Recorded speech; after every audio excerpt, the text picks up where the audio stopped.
약속의 말씀 선포합니다. 시작. 너희는 이전 일을 기억하지 말며 옛날 일을 생각하지 말라. 보라, 내가 새 일을 행하리니 이제 나타낼 것이라. 아멘. 네, 오늘 우리에게 주시는 하나님의 말씀은 마태복음 28장 1절 10절입니다.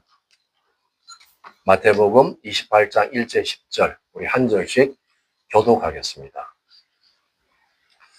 안식일이 다 지나고 안식 후 첫날이 되려는 새벽에 막달라 마리아와 다른 마리아가 무덤을 보려고 갔더니 큰 지진이 나며 주의 천사가 하늘로부터 내려와 돌을 굴려내고 그 위에 앉았는데 그 형상이 번개 같고 그 옷은 눈같이 희근을 지키던 자들이 그를 무서워하여 떨며 죽은 사람과 같이 되었더라.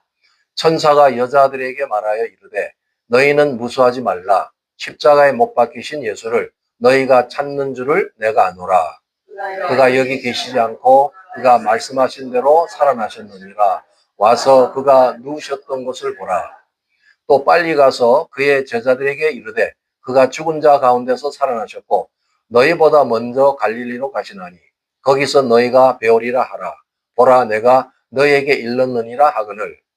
그 여자들이 무서움과 큰 기쁨으로 빨리 무덤을 떠나 제자들에게 알리려고 다름질할새 예수께서 그들을 만나 이르시되 평안하냐 하시거늘. 여자들이 나아가 그 발을 붙잡고 경배하니 예수께서 이르시되 무서워하지 말라. 가서 내 형제들에게 갈릴리로 가라 하라. 거기서 나를 보리라 하시니라. 아멘. 네, 오늘 마태복음 강의 40번째 시간으로 왕의 부활과 지상명령, 이런 제목으로 말씀을 선포하겠습니다. 그동안 마태복음 강해가 쭉 진행됐는데 오늘 이제 그 대단원의 막을 내리는 시간이에요. 이게 마지막 시간이라 오늘 좀 방해가 좀 있는 것 같아요. 이게 사단이 별로 안 좋아하는 것 같아. 이 말씀 듣는 거를. 그래서 이제 모든 것은 마지막 끝이 중요하잖아요. 그래서 마태복음 28장이 하이라이트잖아. 거기에 우리 예수님께서 이제 우리에게 주시는 강력한 그 비전이 있는데 오늘 이제 우리가 읽은 이 본문 10절까지는 바로 왕이신 예수님의 빈 무덤을 증거하고 있는 거예요. 모든 역대의 위인들, 성인들은 다 자기 무덤이 있죠. 그러나 우리 예수님만은 무덤이 없습니다. 그 말은 유일하게 부활하셨다. 이 땅에 살아있는 사람치고 부활한 사람은 아무도 없습니다.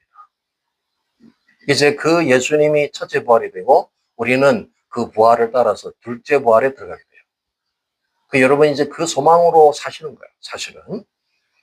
그래서 이것을 놓고 이제 여러 지금 증언을 하는 그 내용인데 예수님은 이 부활을 통해서 가장 우리 인간의 그 약점인 그 죽음을 정복했다는 거죠. 왜 죽음이 왔나? 원래 우리 인간은 영생할 수 있도록 지어졌지만 죄가 들어와서 죽음이 온 거예요. 죄를 지으면 죽게 돼 있어요. 그런데 예수님은 자기 스스로 그 죄값을 치르시고 그 죽음을 정복하셨습니다. 그래서 이제 죽음도 우리를 억압할 수 없어. 우리를 이제 위협할 수 없는 게 바로 죽음이죠. 그래서 우리는 이 세상에 많은 좋은 종교도 있고 또 사람을 이렇게 또 평화롭게 하고 또 이 심성을 많이 이렇게 또 변화시켜주는 그런 종교들도 있지만 근본적으로 그 생명을 주는 종교는 없어요. 그 죽음을 이길 수 있는 종교는 없습니다. 그러나 바로 우리가 믿는 우리 기독교 신앙, 예수를 믿는 우리 신앙은 그 죽음도 정복되는. 그래서 우리는 영원에 하나님이 원래 계획하셨던 그 영생으로 들어갈 수 있는 존재들이죠. 오늘 그 부활하심이 그 생명의 그 부활의 능력이 바로 우리를 주관하고 있다는 겁니다. 그래서 우리는 구속받았을 뿐만 아니고 그 부활의 능력, 그 생명으로 살아가는 존재예요. 그래서 우리의 삶은 온전히 이 변화될 수 있는 그 모든 근거가 예수님의 생명이에요. 그 부활의 생명. 그걸 우리가 이제 느끼고 살아야 돼요.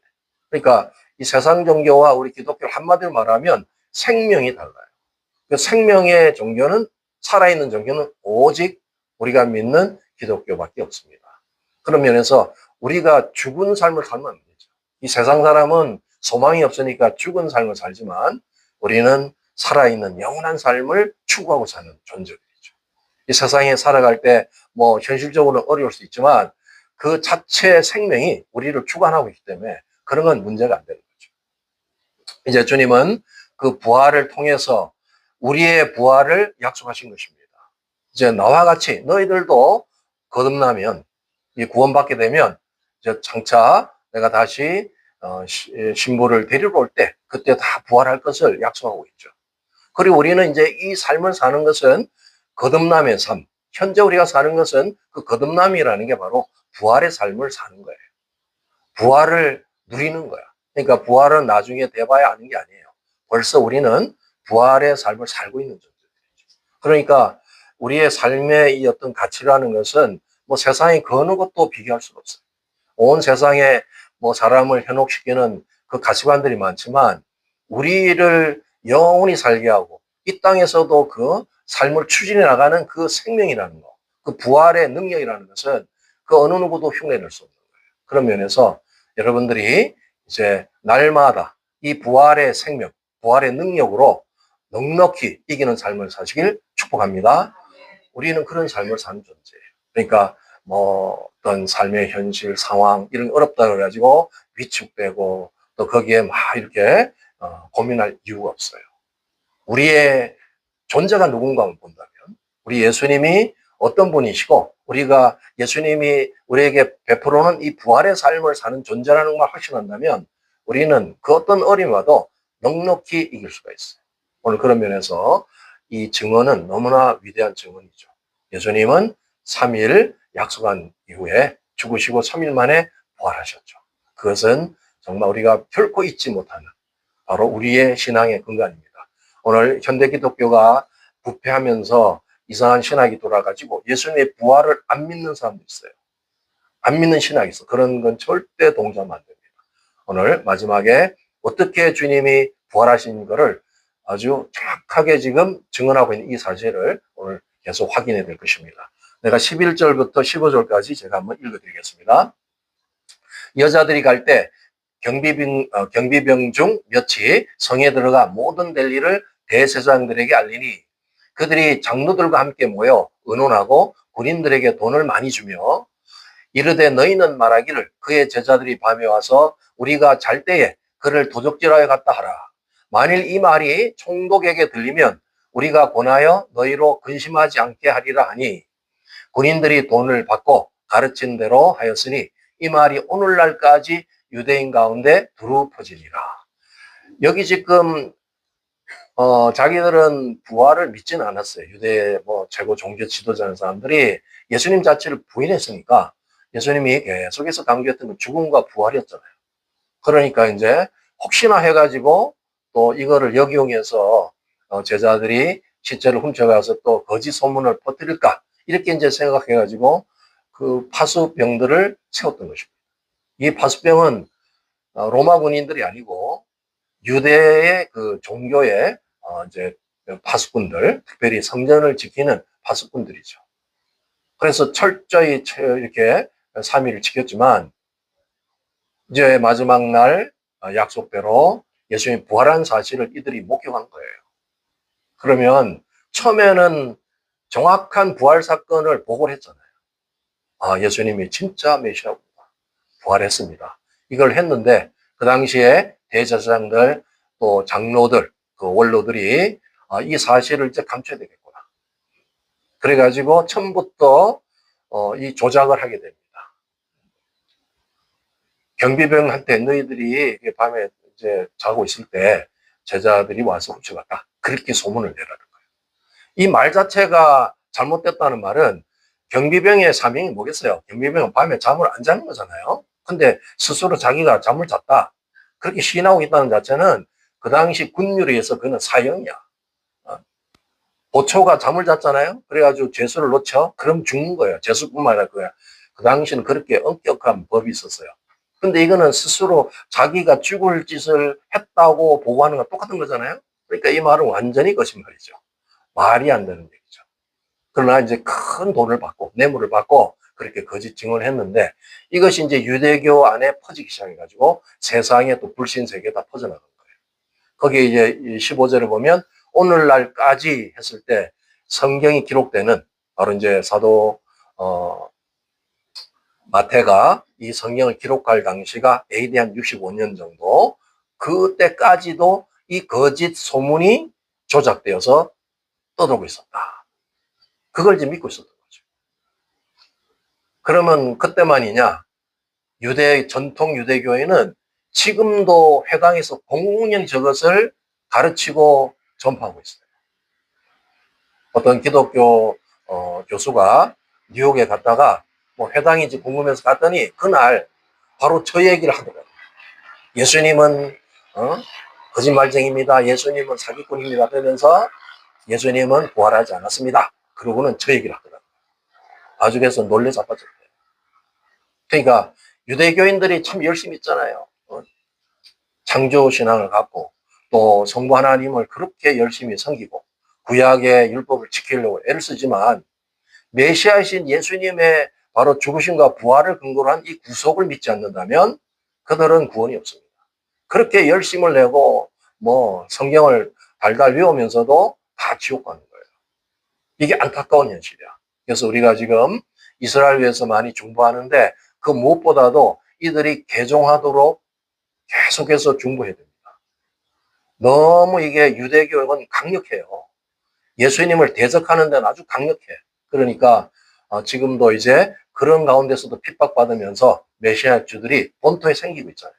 이건 놀라운 일입니다. 지금 정확한 통계는 안 나오지만 거의 뭐 25만까지 얘기 들은 적 있어요.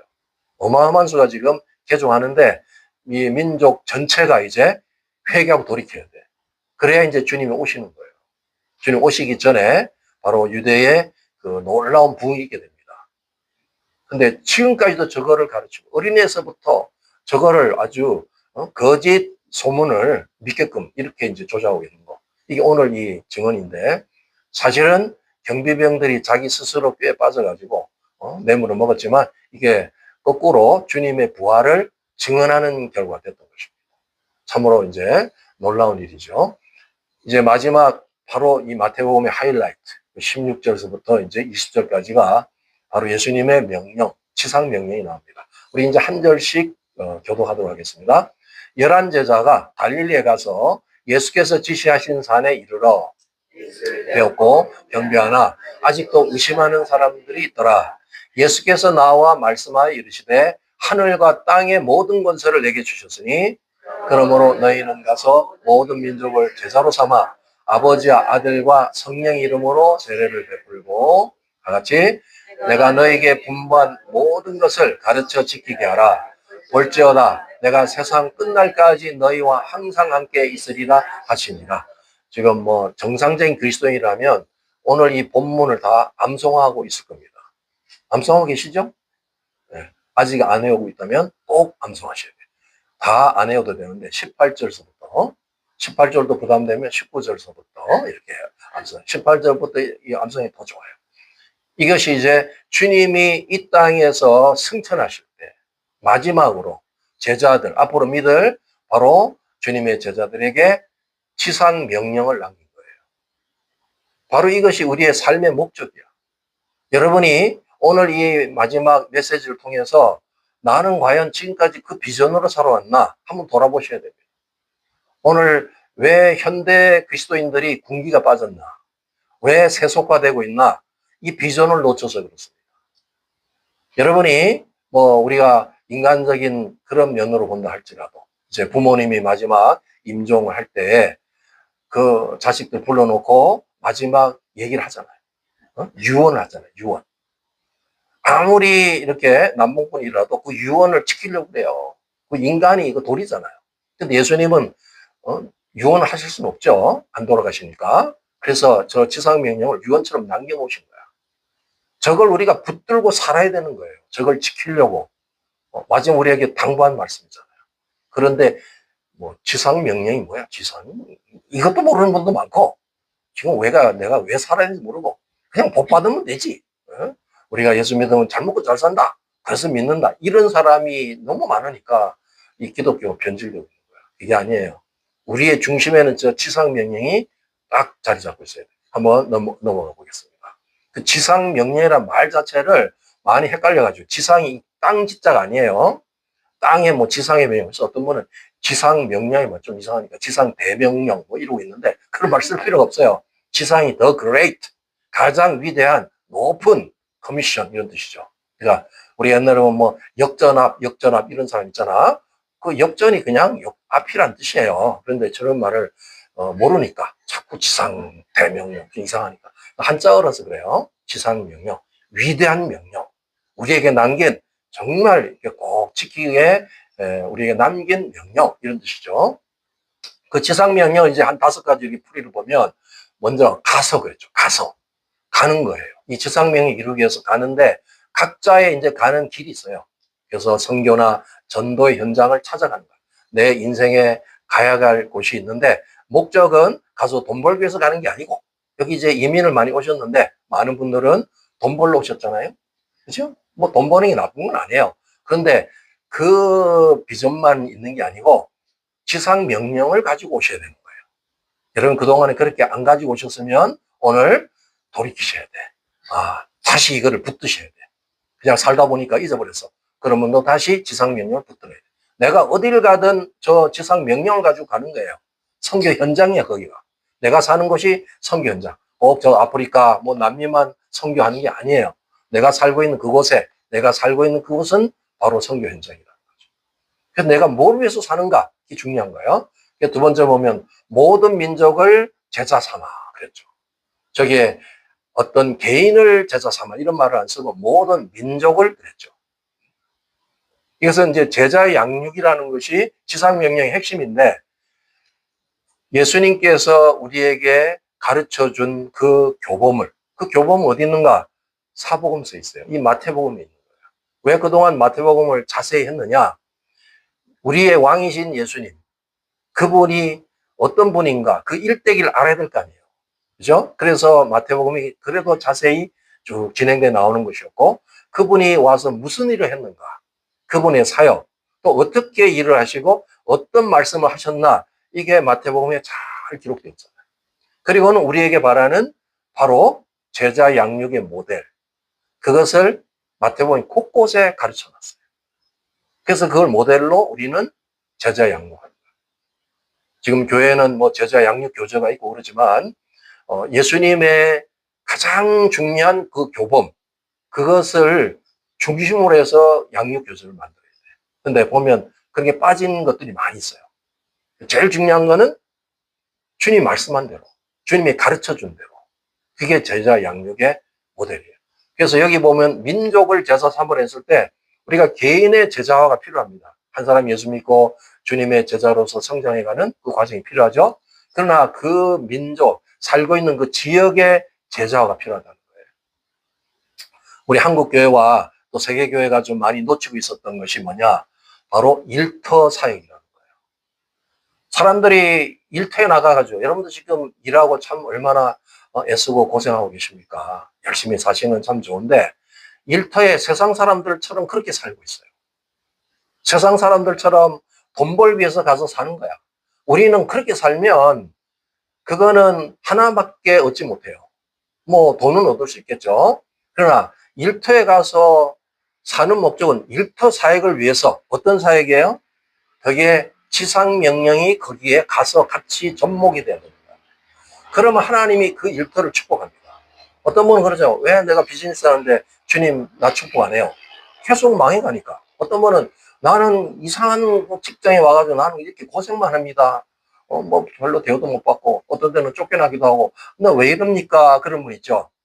이게 지금 가장 핵심을 놓쳐서 그래요.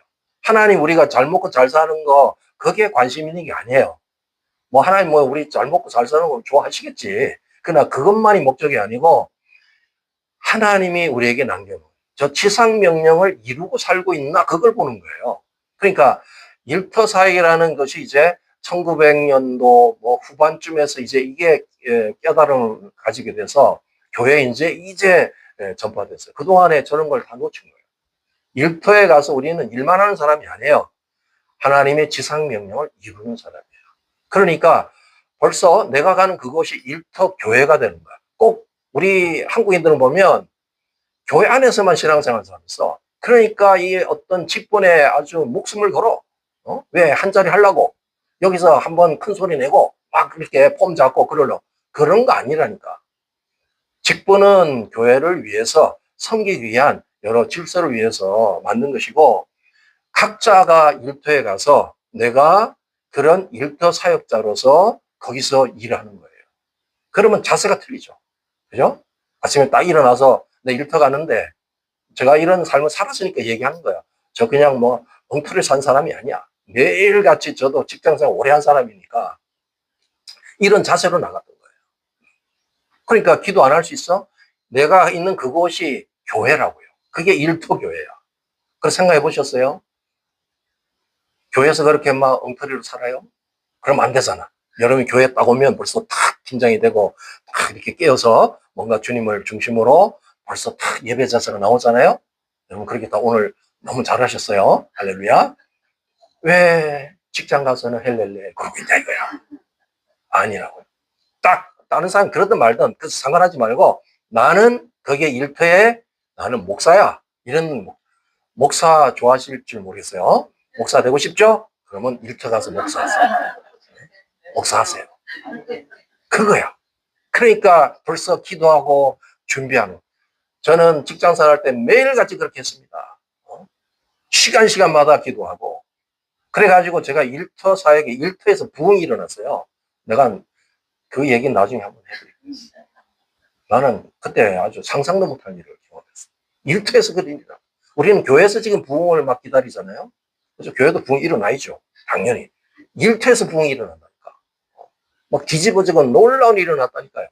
내 자세가 그렇게 돼 있었기 때문에 그런 거예요. 저는 이것을 미리 이제 깨닫고 내 삶의 목적을 삼았으니까 되는 거예요. 여러분이 가서 벌써 일터에 가서 막 불평이 나오잖아요.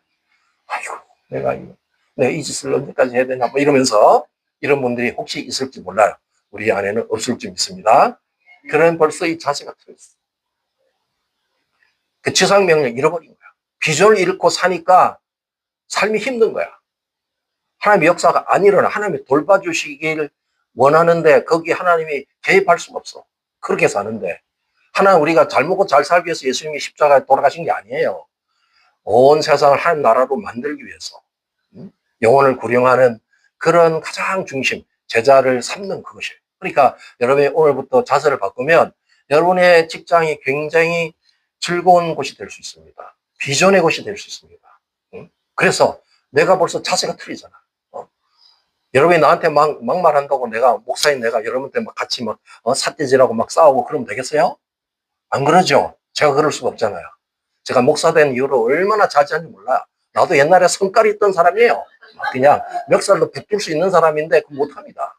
예, 직분을 받았기 때문에. 여러분이 직장에서 그런 사람이라고. 영적인 그 직장의 목회자라고요. 사역자라고. 그러니까 옆에서 뭐 안 좋은 소리 하는데 막 쌍쇼 돼가면서 이러면 되겠어요? 다 수용하면서 위에서 중보해주고 축복해주고 그러니까 직장이 변화가 일어나는 거야. 그 한 사람 때문에. 그게 바로 원리잖아요.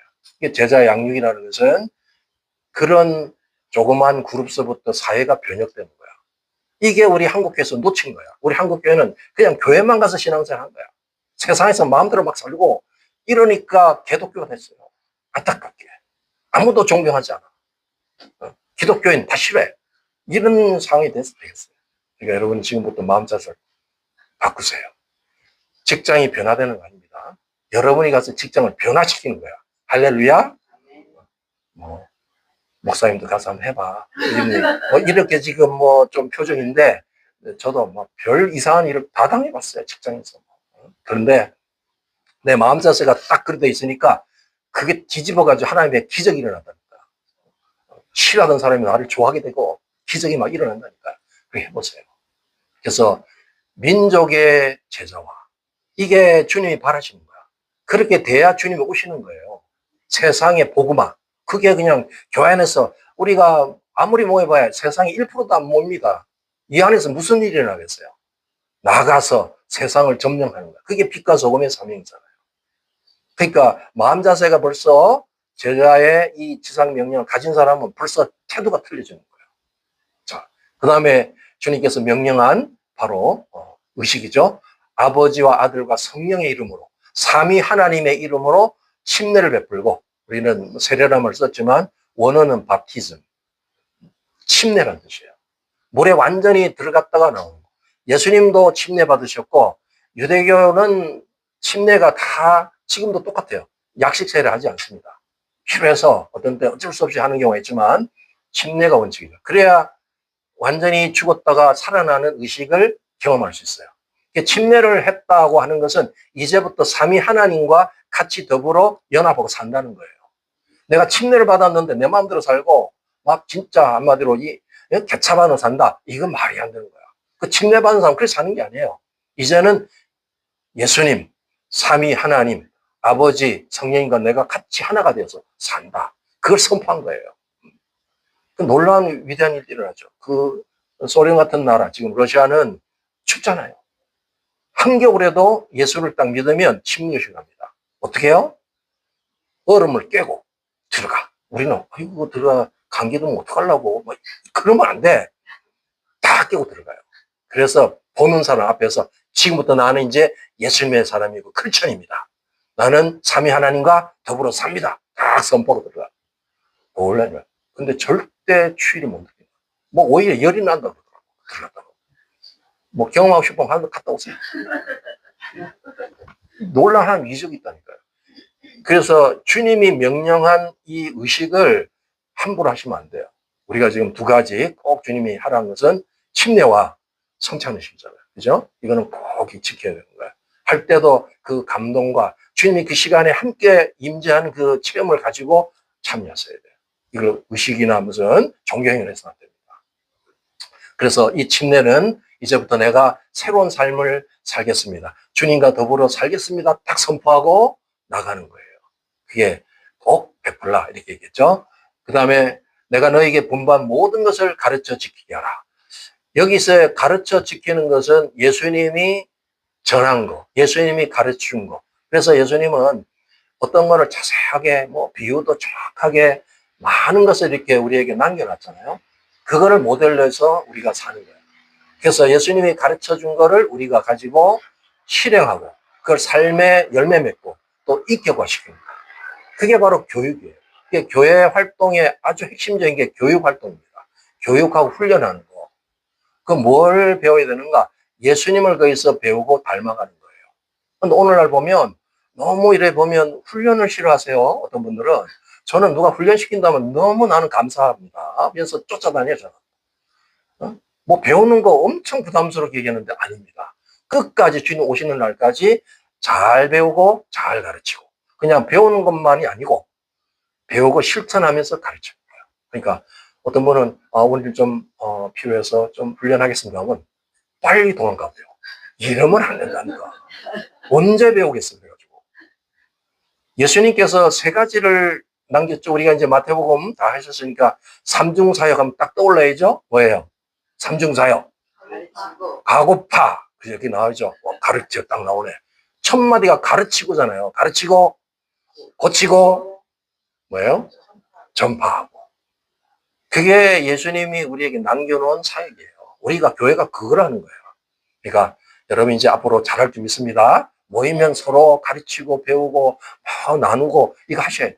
그러니까 설교 시간만 의지하지 말고 이제 교제하면서 밥도 먹고 밥도 맛있게 드세요. 그리고 교제할 때도 서로 막 이렇게 도움을 주고 막 내가 이런 걸 깨달았다. 한 주간 이게 나한테 어마어마한 뭐 어떤 역사 있다. 이런 걸 막 나눠주고 혼자서만 갖고 그러지 말고 배우고 실천하고 서로. 그래서 우리는 누구의 제자가 되는 겁니까? 예수님의 제자가 되는 거예요. 어떤 사람은 자꾸 자기 제자를 만들려고 그래. 내 말 잘 듣는 사람. 그런 짓 하지 말고 그래야 사람을 끌고 다니고 그런 짓 하지 말고 예수님의 제자가 되게 하는 거예요. 또 어떤 경우는 교회의 제자를 만들어. 교회의 모든 지금 일어나는 제자훈련 교재는 교회 제자로 만들어놨어. 그 교회를 밖에 나가면 쓸모가 없어. 그거 안 되죠. 그러니까 예수님이 가르쳐 놓은 모델을 따라가면 어딜 가나 그 사람은 예수님의 제자가 되고 예수님의 향기를 나타내게 되는 거예요. 이제 우리의 가장 핵심은 사람이 처음부터 막 모든 걸 터득한 사람 아무도 없습니다. 뭐 신동일 경우가 가끔 있을지 모르지만 영적인 신동 거의 없어요. 다 주님이 배워준 것처럼 배우고 열심히 잘해서 이걸 자기 걸로 만들어가고 인격화해 가는 거예요. 그리고 이제 마지막 너무 중요한 약속 있죠? 5번 다시 한번 읽겠습니다. 시작. 하늘과 땅의 모든 권세를 내게 주셨으니 세상 끝날까지 너희와 항상 함께 있으리라. 위대한 예수님의 약속이야. 이 약속을 붙드세요. 임마누엘. 그게 어떤 상황에서 너희 안 버리겠다는 거예요. 너와 함께 하겠다는 거잖아요. 우리 개인, 교회와 함께 하겠다. 제가 지금도 이렇게 어려운 상황일 수도 있지만 끝까지 내가 주님의 뜻을 따라 갈 수 있는 중요한 이유는 저 약속을 믿기 때문이에요. 주님이 나와 함께 하신다고 했기 때문에 절대 나를 안 버리신다는 걸 믿어요. 물론 내가 끔찍한 죄만 안 짓는다면, 네? 목사도 죄 지을 수 있죠. 타락할 수 있어요. 그렇게만 안 한다면 주님이 끝까지 너 책임지겠다는 거예요. 할렐루야. 그래서 여러분이 상황을 보지 말고, 상황 봐봐야 맨날 상황이야. 네? 그렇죠? 뭐가 기대가 됐겠어. 그 나물에 그 밥이지. 그렇잖아요? 그런데 예수님이 거기 함께 계시는 임마누엘을 보게 되면 여러분 달라집니다. 하늘에 신뢰한 게 새로운 게 막 부어지는 거예요. 그러니까 모든 것은 내 안에서 여기서부터 시작해서 여기서 천국이 임하는 거야. 여러분이 심령 천국이 돼야 가정의 천국이 되는 거고, 여러분이 가는 사회가 천국이 되는 거고, 그렇게 천국이 이루어지는 거잖아요. 내 안에는 지옥이 꽉 차 있는데 어디 가서 천국을 찾고 있습니까? 그렇죠? 그러니까 오늘 핵심은 내 지상 명령을 딱 붙들고, 주님이 나한테 이런 약속을 했는데 내가 뭐가 두려울 게 있는가? 뭐가 어려울 게 있나? 주님이 나하고 함께 하는데 주님은 모든 문제 해결자이신데 내가 두려울 거 없다. 그러고 막 부딪히고 돌파해 나갈 때 그 신앙의 열매가 맺혀지는 거예요. 그래서 그동안 나는 좀 이만큼 잘 살았다. 돈도 좀 벌고 이제 이만하면 됐어. 이렇게 생각할 문제가 아니야. 그렇게 살다 보면 나중에 허탄해져요. 돈 많은 사람들이 왜 자살해 죽습니까? 허탄해서 그런 거야. 그게 목적이 아니야. 우리 삶의 목적은 뭐예요? 예수님의 지상명령이라고. 이걸 이루면은 절대 여러분은 허탄하지 않습니다. 삶이 날마다 막 힘이 생겨요. 소망이 넘쳐.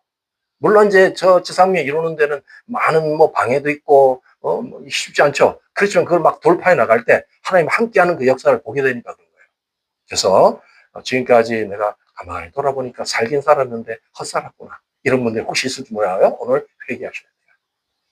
내 이 명령을 깜짝하고 잊어버렸구나. 내가 뭘 사는지 몰랐다 그동안. 예수 믿는데 그냥 예수 믿는 게 뭐야? 주일날 가서 예배 드리는 거지. 이렇게 생각하는 사람이 태반이야. 그게 썬데이 크리스천. 그거 만족하고 있으면 안 되죠. 예수님은 우리와 함께 사는 거예요.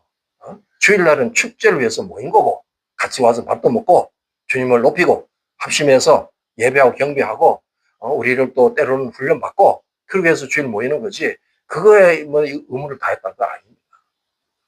그러니까 지상명령으로 사는 사람은 결코 인생에 후회가 없어요.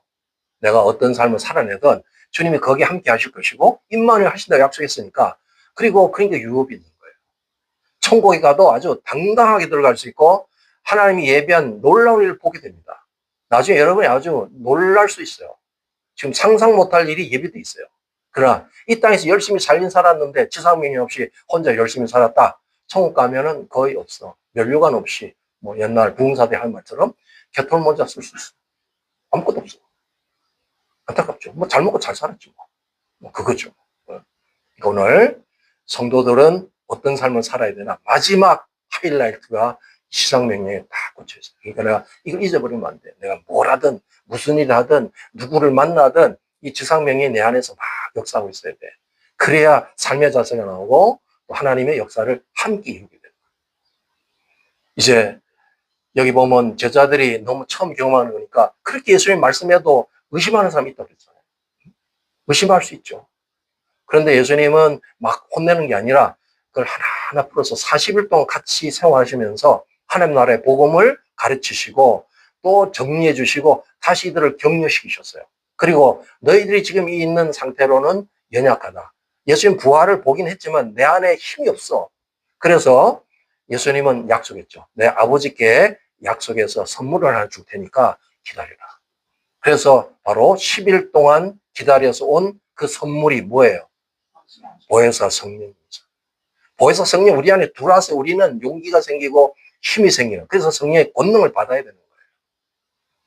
예수님도 완벽하시지만 우리 안에서 예수님이 우리와 함께 이 땅에 남아있지 못하시기 때문에 그분은 온 세상을 이제 통치하시고 천국 보좌의 왕으로서 이제 그 자리에 가셔야 되기 때문에 이 땅에 남겨놓은 바로 우리를 위해서는 돌보기 위해서 우리를 통치하는 성령님이 계셔야 돼요.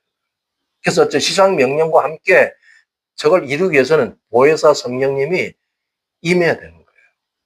그래서 오순절 바로 마가 다락방에서 그 120문도 위에 성령의 강력한 임재가 와서 바로 그 오순절 경험한 거죠.